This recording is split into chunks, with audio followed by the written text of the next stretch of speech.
नूर समझ ही नहीं पा रही कि आखिर उसके साथ हो क्या रहा है। हर तरफ से रुसवाई, हर तरफ से बातें मिल रही हैं। बात पे बात पर ताना उसको परेशान कर रहा है। उसे बार बार याद आ रहा है कि उसकी फुप्पो ने एक दफ़ा फिर उसके साथ ज्यादती कर दी, क्योंकि ये सब कुछ सिर्फ और सिर्फ उसके लिए तकलीफ दे बन चुका है। सलार है कि उसकी जान छोड़ने को तैयार नहीं। बार बार उसको फ़ोन करके उसको तकलीफ देना, अजियत देना उसका आप देखेंगे नूर इतनी इतनी ज़्यादा परेशान हो चुकी है और साफ साफ कह देती है कि मुझे सलार से कोई लेना देना, कोई मकसद नहीं। पता नहीं क्यों बार बार मुझे ये फ़ोन कर रहा है। और वो सोचती है कि ये बात अपनी फुप्पो जान तक पहुंचाए, क्योंकि वो जानती है कि इस बात का हल उसकी फुप्पो ही निकालेंगी। उसकी फुप्पो उससे बेहद प्यार करती है, लेकिन मजबूर होके उससे हर चीज़ का रिश्ता तोड़ने को तैयार होगी। लेकिन जी आप देखेंगे कि वो कहती है कि मैं अपनी बेटी नूर के साथ कभी भी रिश्ता नहीं तोड़ सकती हूँ, चाहे आप लोगों के लाख इख्तलाफात क्यों ना हों। लेकिन नूर की ज़िंदगी जिस तबाही की तरफ जा रही है वो ख़ुद भी नहीं समझ पा रही। जुल्फ़कार अंदर ही अंदर घुटता चला जा रहा है और समझ नहीं पा रहा, और कहता है कि तुम उस घर में सिर्फ़ और सिर्फ़ मुझे पता है किसके लिए जाना चाहती हो, तो बेहतर यही है कि मेरे सामने इस तरह का नाटक करना छोड़ दो। लेकिन वो बेचारी सिर्फ़ और सिर्फ़ अपनी फूफो जान से मिलने के लिए उस घर में जाना चाहती थी। उसका और कोई भी मकसद नहीं था। लेकिन नूर अपने रिश्ते को बड़े अच्छे तरीके से निभा रही है, क्योंकि जैसे ही ज़ुल्फ़कार उसको छोड़ने का कहता है तो वो बड़ी परेशान हो जाती है। और वो जानती है कि उसका और कोई भी ठिकाना नहीं है, ना तो उसकी फूफो उसको रखने को तैयार होंगी और ना ही कोई और, जिसकी वजह से वो काफ़ी ज़्यादा परेशान और दिल पे ये सारी बातें लेके बैठ चुकी है। आप देखेंगे वो साफ-साफ कहती है कि मैंने ऐसा नहीं चाहा, मैं तो सिर्फ़ आपके घर वालों की जो पसंद है उसके मुताबिक बात कर रही हूँ, क्योंकि वो लोग ऐसा चाहते हैं, क्योंकि मेरा इन सब चीज़ों में कोई मकसद नहीं है और ना ही मैं ऐसा चाहती हूँ। लेकिन जी आप देखेंगे कि ज़ुल्फ़िकार उसको कहता है कि मुझे लगा कि तुम ये सब कुछ चाहती हो, अगर तुम्हारे दिल में ऐसी कोई भी बात है तो तुम मुझे बता सकती हो। मैं एक पल नहीं लगाऊंगा, तुम्हारी खुशी को कबूल कर लूँगा। लेकिन जी आप देखेंगे कि नूर काफ़ी ज़्यादा परेशान हो चुकी है कि आखिर ऐसी क्या बात हो गई जिसकी वजह से इतनी बड़ी टेंशन बनी। ये लोग खुद उसको अपने हाथ से इस घर में लेके आए, लेकिन उसके बावजूद उसका जीना महाल करके रखा हुआ है इन लोगों ने। ये बात उसके लिए काफ़ी ज़्यादा तकलीफ़देह है और काफ़ी ज़्यादा परेशान कुन भी। वो समझ नहीं पा रही कि आखिर अंदर के मामलात क्या हैं। ये सारे मामलात जब तक खुल के सामने नहीं आएँगे, कुछ भी ठीक नहीं होने वाला, क्योंकि नूर तो किसी बात को जानती ही नहीं है। लेकिन उस पर इल्ज़ामात की बुनजार इस तरह से की जा रही है कि जैसे वाक़ई में वो गुनहगार लड़की है।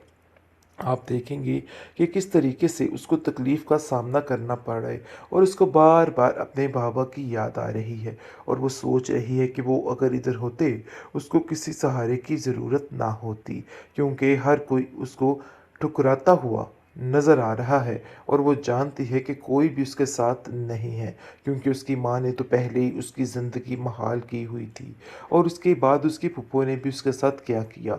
उसने तो अपनी तरफ से भली निभाने की कोशिश की, लेकिन कुछ भी ठीक नहीं हुआ है। आप देखेंगे कि ये परेशानी उसका मुकद्दर बन चुकी है और उसको कुछ समझ नहीं आ रही। दिन ब दिन उसके लिए हालात काफ़ी ज़्यादा मुश्किल और बदतरीन होते जा रहे हैं।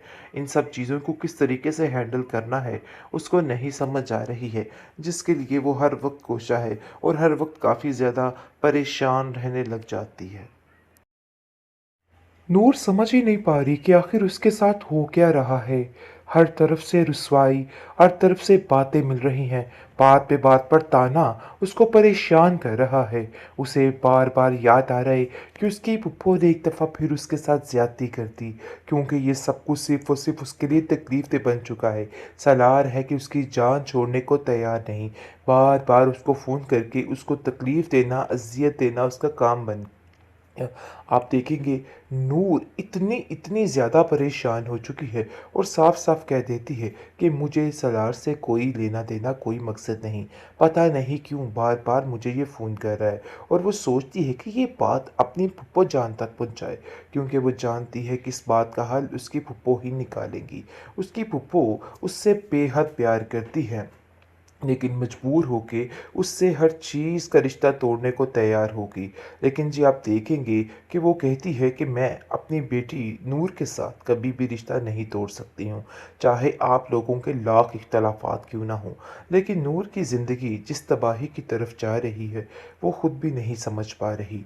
जुल्फ़कार अंदर ही अंदर घुटता चला जा रहा है और समझ नहीं पा रहा, और कहता है कि तुम उस घर में सिर्फ़ और सिर्फ़ मुझे पता है किसके लिए जाना चाहती हो, तो बेहतर यही है कि मेरे सामने इस तरह का नाटक करना छोड़ दो। लेकिन वो बेचारी सिर्फ़ और सिर्फ़ अपनी फूफो जान से मिलने के लिए उस घर में जाना चाहती थी। उसका और कोई भी मकसद नहीं था। लेकिन नूर अपने रिश्ते को बड़े अच्छे तरीके से निभा रही है, क्योंकि जैसे ही ज़ुल्फ़कार उसको छोड़ने का कहता है तो वो बड़ी परेशान हो जाती है, और वो जानती है कि उसका और कोई भी ठिकाना नहीं है। ना तो उसकी फूफो उसको रखने को तैयार होंगी और ना ही कोई और, जिसकी वजह से वो काफ़ी ज़्यादा परेशान और दिल पे ये सारी बातें लेके बैठ चुकी है।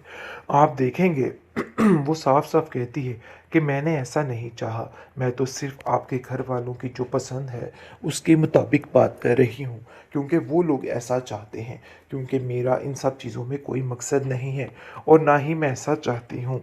लेकिन जी आप देखेंगे कि ज़ुल्फ़िकार उसको कहता है कि मुझे लगा कि तुम ये सब कुछ चाहती हो, अगर तुम्हारे दिल में ऐसी कोई भी बात है तो तुम मुझे बता सकती हो। मैं एक पल नहीं लगाऊँगा, तुम्हारी खुशी को कबूल कर लूँगा। लेकिन जी आप देखेंगे कि नूर काफ़ी ज़्यादा परेशान हो चुकी है कि आखिर ऐसी क्या बात हो गई जिसकी वजह से इतनी बड़ी टेंशन बनी। ये लोग खुद उसको अपने हाथ से इस घर में लेके आए, लेकिन उसके बावजूद उसका जीना महाल करके रखा हुआ है इन लोगों ने। ये बात उसके लिए काफ़ी ज़्यादा तकलीफ़देह है और काफ़ी ज़्यादा परेशान-कुन भी। वो समझ नहीं पा रही कि आखिर अंदर के मामलात क्या हैं। ये सारे मामलात जब तक खुल के सामने नहीं आएँगे, कुछ भी ठीक नहीं होने वाला, क्योंकि नूर तो किसी बात को जानती ही नहीं है। लेकिन उस पर इल्ज़ामात की बुनचार इस तरह से की जा रही है कि जैसे वाक़ई में वो गुनहगार लड़की है। आप देखेंगे कि किस तरीके से उसको तकलीफ़ का सामना करना पड़ रहा है, और उसको बार-बार अपने बाबा की याद आ रही है, और वो सोच रही है कि वो अगर इधर होते, उसको किसी सहारे की ज़रूरत ना होती, क्योंकि हर कोई उसको ठुकराता हुआ नज़र आ रहा है, और वो जानती है कि कोई भी उसके साथ नहीं है, क्योंकि उसकी माँ ने तो पहले ही उसकी ज़िंदगी महाल की हुई थी, और उसके बाद उसकी फूफो ने भी उसके साथ क्या किया। उसने तो अपनी तरफ से भली निभाने की कोशिश की, लेकिन कुछ भी ठीक नहीं हुआ है। आप देखेंगे कि ये परेशानी उसका मुकद्दर बन चुकी है, और उसको कुछ समझ नहीं आ रही। दिन-ब-दिन उसके लिए हालात काफ़ी ज़्यादा मुश्किल और बदतरीन होते जा रहे हैं। इन सब चीज़ों को किस तरीके से हैंडल करना है, उसको नहीं समझ आ रही है, जिसके लिए वो हर वक़्त कोशा है और हर वक़्त काफ़ी ज़्यादा परेशान रहने लग जाती है।